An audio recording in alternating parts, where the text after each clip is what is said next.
जैसा कि हमारे इल्म में है कि हम सिलसिलावार खुदा का पाक कलाम सीख रहे हैं और उन सवालात पर गौर कर रहे हैं जो हमारे खुदा ने अपने पाक कलाम में उस वक्त अपने लोगों के साथ किए। लेकिन आज उन सवालात की अहमियत हमारे लिए क्या है, हम उन पर गौर कर रहे हैं। लेकिन इसके साथ साथ आप ये भी जानते हैं कि हमारा ये सिलसिला अपनी जगह पर, लेकिन जब दरमियान में कोई खास मौका आता है तो फिर हम उसी हवाले से खुदा के पाक कलाम में से अपने लिए रहनुमाई भी हासिल करते हैं। और जब हम पिछले हफ्ते की बात करते हैं या जो चंद रोज गुजरे हैं, जब हम उनकी बात करते हैं तो हमारे सामने एक ऐसा वाकया रोनमा हुआ है जिसकी गूंज हमें सुनाई देती रहती। और इसकी वजह यह है कि वक्तन फवक्तन कहीं ना कहीं से कोई ना कोई ऐसी खबर आती। मेरी मुराद वो वाकया जो, पता ना किसकी बात कर रहा हूं, जरा वाला वाकया की। और जब हम इस वाकये की बात करते हैं या आप उन तस्वीर को देखते हैं या आप कोई वीडियो देखते हैं तो फिर यकीनन बतौर इंसान, बतौर ईमानदार इंतहाई दुख भी है। इसके साथ साथ जब आप उस नजारे को देखते हैं, जब आपकी आंखों के सामने वो सारे मनाजर आते हैं तो यकीनन दिल खून की आंसू रोता। किस कदर भयानक वो मंजर हैं जो हमें रंजीदा, हमें दुखी कर देते। लेकिन ऐसा क्यों होता? इस तरह के वाकयात क्यों रूनुमा होते हैं? इस तरह के मामलात क्यों होते हैं? और फिर हमें बतौर ईमानदार ऐसे हालात में किस तरह का रवैया अपनाने की जरूरत है, आज थोड़ी देर के लिए हम इस बात पर गौर करेंगे। और याद रखें, जब भी ऐसे वाकयात रूनुमा होते हैं बहुत से बयानात हमारे सामने आते हैं। आप टीवी चैनल्स की बात कर लें, आप टॉक शोज की बात कर लें, आप अखबारात की बात कर लें, या आप किसी ऐसी महफिल में या ऐसे चंद लोगों के दरमियान या किसी शख्सी गुफ्तगू में आप शमूलियत इख्तियार कर लें। जब लोग इस तरह के हालात पर बहस मुबासा करते हैं या बाहमी ख्यालात का इजहार करते हैं तो मुख्तलिफ बातें हमारे सामने आती। और इन मुख्तलिफ बातों में बहुत से ऐसे मुतालबात भी सामने रखे जाते हैं या अपनी राय या अपना मशवरा दिया जाता है या कुछ ऐसे काम करने के लिए कहा जाता है या ऐसे हालात को या ऐसे वाकयात को रोकने के लिए कुछ ऐसे तजावीज दी जाती हैं कि अब इस तरह कर दिया जाए, अब इस तरह कर दिया जाए, अब इस तरह कर दिया जाए, या फिर माजी से सबक सीखा जाए। और जितना मैंने इस वाक़े के हवाले से जानने की या सीखने की या कुछ मालूमात की कोशिश की है, मुख्तलिफ लोगों ने अपनी राय दी है, मुख्तलिफ लोगों ने अपनी आरा इसके हवाले से कि कोई हुकूमत से मुतालबा कर रहा है, कोई लोगों से मुतालबा कर रहा है, कोई किसी और से मुतालबा कर रहा है, कोई किसी जो बासर शख्सियात हैं उनसे कुछ मुतालबा कर रहा है। थोड़ी देर के लिए अगर हम सोचें कि हमारी राय इसके बारे में क्या है, बतौर इंसान हमारी राय इसके बारे में क्या है, या फिर ये कि जो इसके जिम्मेदारान हैं, जो इस वाक़े के पीछे हैं, जिन लोगों ने ये सारा कुछ किया, जब हम उनकी बात करते हैं तो जब हमसे ये कोई राय ली जाए तो हमारी राय उनके बारे में क्या है। मिसाल के तौर पर कोई हमसे पूछता है कि भाई आप बताएं कि आपकी राय उन लोगों के हवाले से क्या है जिन्होंने ये सारा काम किया, क्या राय होगी आपकी। कोई कहता है मुख्तलिफ लोगों के इसके बारे में कि उनको जाइबरत बना दिया जाए, उनको इतनी सख्त सजा दी जाए कि जो आइंदा आने वाले लोग हैं या इस किस्म का जो इरादा रखते हैं या इस किस्म के आइंदा कोई काम करना चाहते हैं तो वो उनको देखकर लरस जाएं, उनके दिल कांप जाएं कि इन्होंने ये काम खराब किया, इनको इतनी सख्त सजा मिली, सो मैंने ऐसा नहीं करना। एक मामला यह भी है कि उनको सख्त सजा दी जाए, फिर मुख्तलिफ ऐसे इक़दाम किए जाएं ताकि लोगों के जहन में खौफ, लोगों के जहन में डर बिठा दिया जाए ताकि कोई भी आइंदा ऐसा कदम उठाने की जुर्रत ना करे।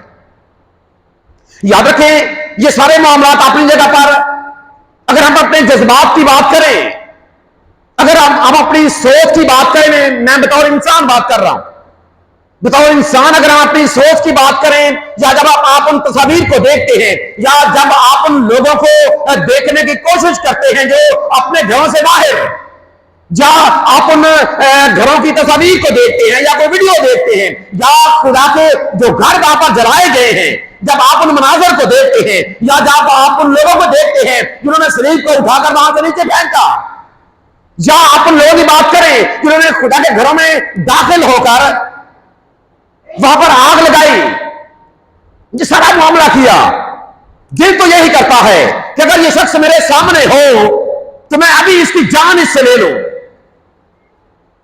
लेकिन ये बात से याद रखें, खुदा का पाक कलाम इसके बारे में हमारी कैसे रहनुमाई करता। खुदा हमें ऐसे हालात में और ऐसे मामलात में क्या तलकीन करता है, आज हम थोड़ी देर के लिए इस बात पर गौर करेंगे कि खुदा की राय उन लोगों के बारे में क्या है जो ये सारे इस वाक़े के जिम्मेदार लोग हैं, उनके बारे में खुदा क्या फरमाता है, और फिर बतौर ईमानदार ऐसे हालात में मेरी और आपकी जिम्मेदारी क्या है।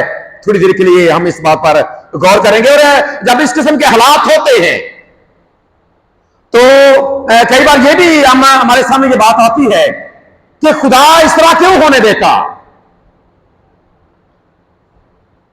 क्यों खुदा ने उस वक्त नहीं रोका जब वो लोग आग जला रहे थे, क्यों खुदा ने उस वक्त नहीं रोका जब वो सलीब को नीचे उखाड़ कर फेंक रहे थे, क्यों खुदा ने उस वक्त उनको नहीं रोका, क्यों उनके सामने दीवार नहीं बन गई जब वो लोग घरों में घर घुस रहे थे, क्यों ऐसा नहीं हुआ,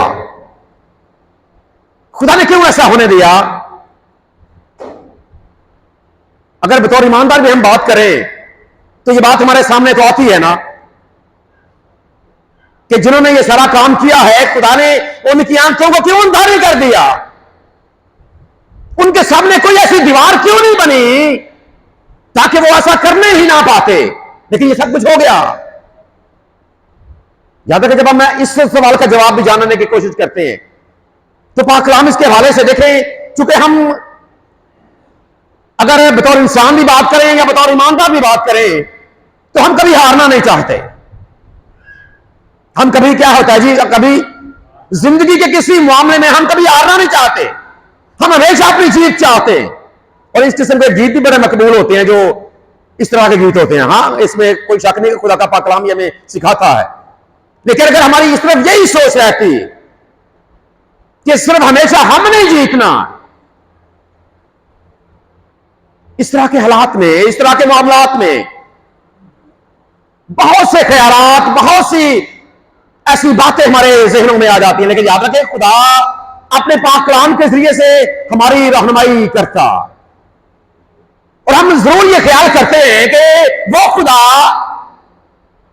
जिसने शेरों की माद में अपने बंदे मुकद्दस दानिएल को महफूज रखा, वो खुदा जिसने सदरक, मिसक और अबदनजू को आग की भट्टी में से बचा लिया, वो खुदा जब मुकद्दस पतरस कैद में है, कलीसिया उसके लिए दुआ कर रही है, खुदा ने अपने फरिश्ते को भेजा और जेल का दरवाजा भी खुल गया, हालात खुदा ने साजगार बना दिए, खुदा का बंदा रिहाई पा गया।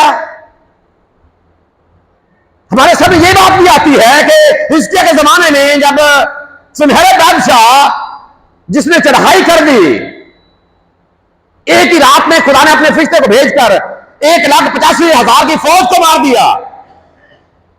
क्या इस वक्त वो खुदा ये वाकया देख नहीं रहा था? क्या चाहिए ये नहीं था कि खुदा अपना फरिश्ता भेजता और इस किस्म का कोई मामला पेश ना आता? लेकिन याद रखें, जहां पर इस किस्म के वाकयात रूनुमा होते हैं, जहां पर खुदा अपने लोगों को बचा भी लेता है, बचाने की कुदरत भी रखता, लेकिन वहीं पर याद रखें बाज़ औक़ात खुदा होने देता, खुदा होने देता है। क्या वो फरिश्ता, थोड़ी देर के लिए जरा सोचें, क्या वो फरिश्ता जो मुकद्दस पतरस को उस कैद में से छुड़ा कर ले गया, वो फरिश्ता उस वक्त कहां था जब मुकद्दस याकूब को शहीद कर दिया गया?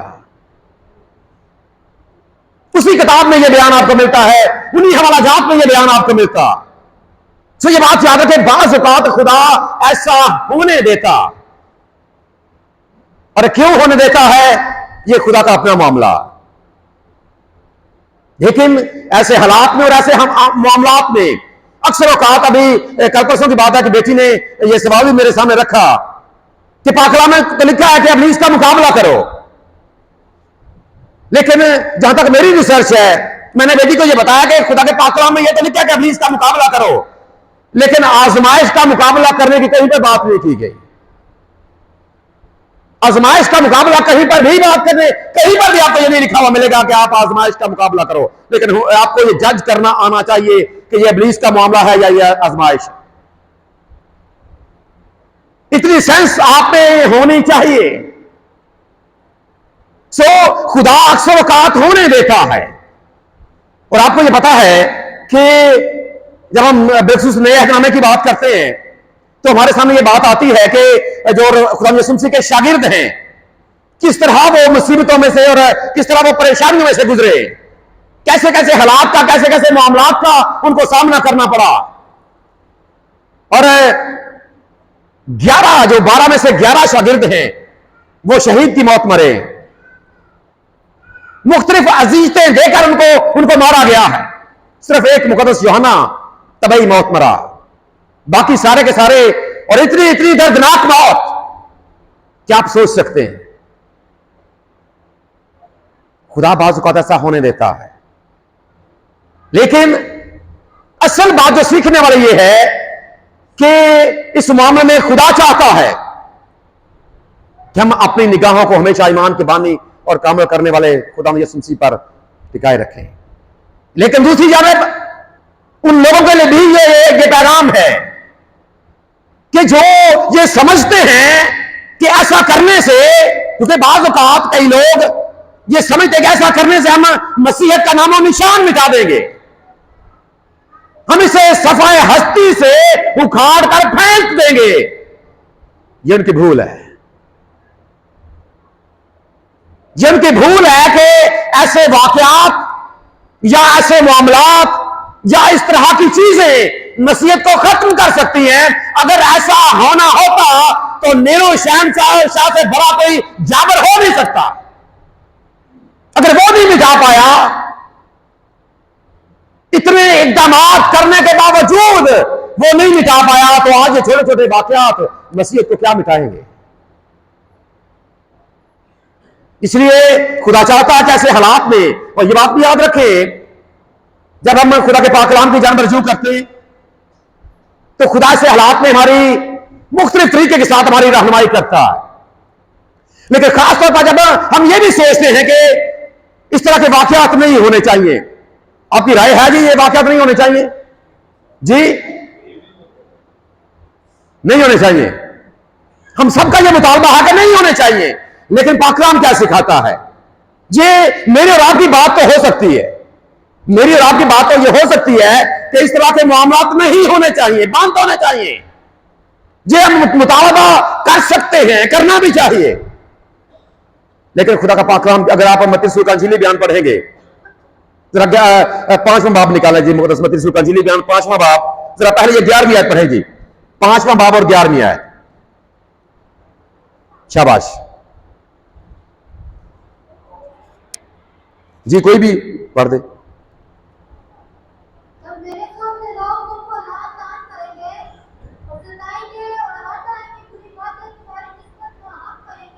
बड़ी अहम बात, थैंक यू बेटा जी।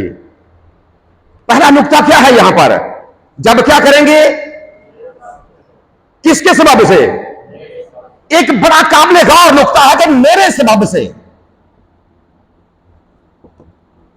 और खुदा का बंदा पौलुस से कहता है कि तुमने गुनाह करके मुक्के खाए, क्या करके की?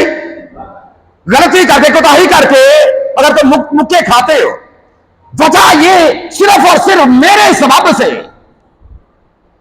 क्या हर बार ऐसे वाकयात का सबब सिर्फ खुदा में ये समझी होता है? हम कई बार ऐसे मामलात को इसी तनाजुर में देखते हैं कि जी हम मसीही हैं इसलिए हमारे साथ ये किया गया। लेकिन ये ट्रेजेडी है, याद रखें, हमारे हमारे मसीही लोगों की। जब कभी कोई ऐसा मामला होता है, हमारे अपने लोग उसमें मुलव्वस होते हैं। ये एक तलख हकीकत है, मानते हैं इस बात को? इत्तेफाक तो हमारा आपस में होता नहीं है। कई बार हम अपना मतलब निकालने के लिए, और चले दूर की बात ना करें, अपनी बात करें, यहां पर मीटिंग होती है, और जो मुखालफीन है यहां पर मीटिंग करने वाले अभी अपने घर नहीं पहुंचते और उन तक खबर पहले पहुंच जाती है। क्या है ये? फिर कहते हैं कैसे मामलात नहीं होने चाहिए, फिर कहते हैं कि इस तरह के वाकयात नहीं होने चाहिए, मुतालबा ये करते हैं और अपने गिरबान में कोई झांकने के लिए तैयार नहीं। खुदा के घर में मीटिंग करके जाते हैं, घर में बाद में पहुंचते हैं, मुखालफीन को खबर पहले कर देते हैं, भाई आज ये सलाह मसला हुआ है, फलां ये कह रहा था, फलां ये कह रहा था, फलां तो आपके बड़े खिलाफ है। सिर्फ अपनी थोड़े से मतलब के लिए, और हम अपने एक पाव दूध के लिए अगले की पूरी गाय को मार देते हैं, जमा कर देते हैं। ये हमारा हाल है। ये ट्रेजेडी है हम मसीहियों की। छोटी छोटी बातों के लिए हम इस तरह के कदम उठाना शुरू कर देते हैं। लेकिन वजह क्या? सिर्फ ये देखिए पाक कलाम, ये तो हम हर बात को इस बात के तनाजुर में देखते हैं, लेकिन ये नहीं देखते कि हमारे अंदर क्या है।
ये ऐलान उनके लिए है, ये फतवा उनके लिए है।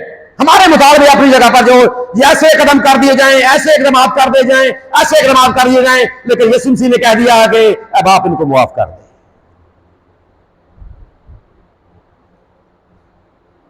लेकिन हमारे लिए सबक क्या है? हमने ऐसे हालात में यीशु मसीह ने आखिरी वक्त की निशानियां बताते वक्त, अगर आप मत्ती सूरह का इंजीली बयान पढ़ेंगे और उसका 24वां बाब, वहां पर कौम की चढ़ाई करने की बात की गई। ये आखिरी वक्त की निशानियां हैं। ऐसा नहीं है अगर आप ये समझते हैं कि ये वाकयात रुक जाएंगे, जितने मर्जी इकदाम आप कर ले। दुनिया में सबसे जो बड़ी तंजीम है जो ममालिक की आपस में बनी हुई है, उसे यूनाइटेड नेशंस कहा जाता है। अक़वाम मुत्तहिदा, जानते हैं अक़वाम मुत्तहिदा के बारे में? सुना है बेटा?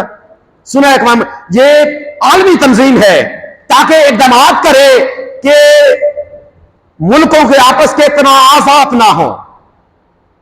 1945 से यह काम कर रही है। कितना कामयाब हुई है?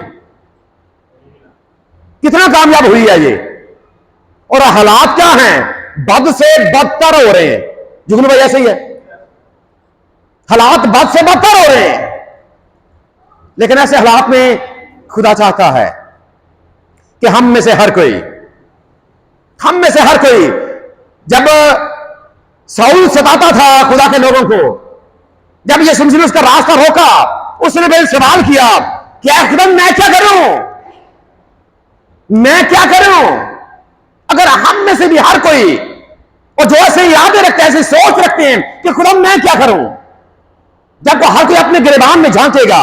और हम साथ की किताब में लिखा, याद रखें उसके 14वें बाब की 12वीं आयत में, कि इंसान को बाज़ औक़ात कुछ राहें सीधी मालूम होती, लेकिन उसकी इंतहा में मौत की राहें, उसकी इंतहा में मौत की राहें हैं। कई बार इंसान ये समझता, और पौलुस रसूल भी ये समझता था कि मैं ये दुरुस्त काम कर रहा हूं, और इस तरह के वाकयात करने वाले भी ये समझते हैं कि हम अपने दीन की खिदमत कर रहे हैं। पौलुस रसूल भी ये समझता था कि मैं अपने दीन की खिदमत कर रहा हूं, लेकिन पाक कलाम में लिखा कि अक्सर औक़ात इंसान को वो राहें सीधी मालूम होती हैं, लेकिन उसकी इंतहा में मौत की राह है। ऐसे हालात में हर एक इंसान को यह सोचना चाहिए कि मैं ये क्या कर रहा हूं। जरूर कोई काम करने से पहले अपने गिरबान में झांकना चाहिए कि मैं ये क्या करने लगा। और इसके लिए ज़बूर नवीस हमारी रहनुमाई करता है। अगर आप ज़बूरों की किताब पढ़ेंगे, ज़बूरों की किताब और उसका 139वां ज़बूर और उसकी 23वीं और 24वीं है, तो वहां पर खुदा का बंदा लिखता है कि है खुदा तू मुझे जांच, तू मुझे आजमा कि कहीं मुझ में कोई बुरी रवश तो नहीं है, कहीं मुझ में, हम दूसरे के ऐबों को देखते हैं कि उसने गलत कर दिया, हम भी गलत कर देंगे। ये पाक कलाम का फैसला नहीं है। अपने गिरबान में झांके अपने अंदर कि कहीं मुझ में कोई बुरी रवश तो नहीं है। और जांचने का अगर आप इसको असल मतलब में जाकर इब्रानी में पढ़ेंगे तो इसका मतलब है अपना ऑपरेशन करना। और ऑपरेशन जब हर चीज खुलकर सामने आ जाती कि अंदर दरअसल खराबी कहां पर है। डॉक्टर जब ऑपरेशन करते हैं तो करते दरअसल वो क्या है? खराबी क्यों बेटा सी आप करते हैं? जब आप ऑपरेशन करते हैं जो खराबी जहां पर होती है उसे आप दूर करते हैं, इंसान ठीक हो जाता है। तू मुझे आजमा कि मुझ में कोई बुरी रवश, हम दूसरों की बुरी रवशों को देखते हैं, मुझ में कोई बुरी रवश तो नहीं है। और अगली जो बात है 24वीं आयत में कि मुझे अबदी राह में ले चल, अबदी राह में ले चल। और हमें भी अपने आपको खुदा के सामने रखने की जरूरत है, अपने आप को जांचने की जरूरत है कि हमने कोई ऐसी बात तो नहीं पाई जाती। और सबसे अहम बात यह है कि ऐसे हालात और ऐसे मामलात से घबराने की जरूरत नहीं है। आपके खुदा ने आपका साथ देने का वादा किया, हर किस्म के हालात में आपका साथ देने का वादा किया। अगर ऐसा हो भी गया है, लेकिन हमें खुदा से ये दुआ करनी चाहिए कि खुदा तो हमें ईमान की बड़ी मजबूती अता कर दे। और हम उन लोगों के लिए भी, मुतासरीन के लिए दुआ वो है कि खुदा उनके ईमान को भी मजबूत रखे, वैसे हालात में डामाडोल ना हो जाए, ईमान की हालत में कायम रहे। और जब ईमान की हालत में कायम रहेंगे, खुदा कैसे दोबारा से सरफराज कर देगा, खुदा कैसे हालात को फिर से बेहतर कर देगा, यह उसका अपना इंतजाम है। लेकिन हमने अपने आप सिर्फ खुदा के हाथों में देना, सिर्फ अपने आप को उसके ताबे रखना है और ईमान की हालत में कायम रहना है। और हमने भी, जो हम तो नजदीक बैठे हैं, हम वहां पर नहीं है, हम मुतासरीन में शामिल नहीं है, लेकिन हमने भी हमेशा अपने आप को खुदा के ताबे करना, हमने भी हमेशा खुदा से ये दुआ करनी है कि खुदा हमें भी ये फजल बख्श दे। मुसीबतें भी आएंगी, परेशानियां भी आएंगी, हमारे ईमान के साथ भी। ये मसीह ने ये एक मिसाल देते वक्त कहा था कि वो शख्स अक्लमंद है जो अपने घर की बुनियाद कहां पर रखता है? जब तूफान आता है, ये तूफान है याद रखें जो हमारे ईमान के साथ टकराते हैं। और हमने भी इतना मजबूत खुदा से इतनी ईमान की मजबूती मांगनी है कि बड़े से बड़ा भी तूफान आ जाए, जब वो हमारे ईमान के साथ टकराए, हमारा ईमान चट्टान की तरह मजबूत हो और वो टकराकर पाश पाश हो जाए।